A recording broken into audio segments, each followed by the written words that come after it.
Sinama nila ako sa trade fair na, kasi meron na akong permit eh. So, pwede na ako. Sinama nila ako sa mga trade fairs, yan. Doon ko nakilala ang mga buyers through them. Kasi, siyempre, di ba, mas mabili ang calling card tsaka yung mga free taste.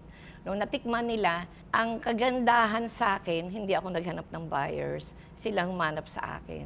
Talagang pinuntahan nila ako dahil nga natikman nila. So, yun, doon nag-start na hanggang sa lumaki na yung market ko through DTI sa Manila. So, ang 3,000 piso mong puhunan sa una mong benta, magkano ang kinita mo? Nung una kasi, dalawa kami ng pinsan ko kasi, siyempre, umpisa ako.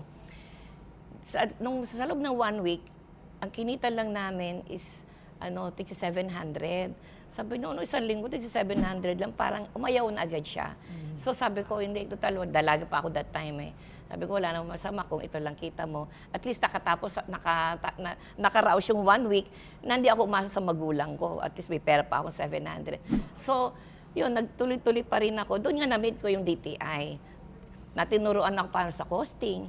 Akala ko noon, magdagdag ako ng 5 pesos per kilo, okay na. Yung pala hindi.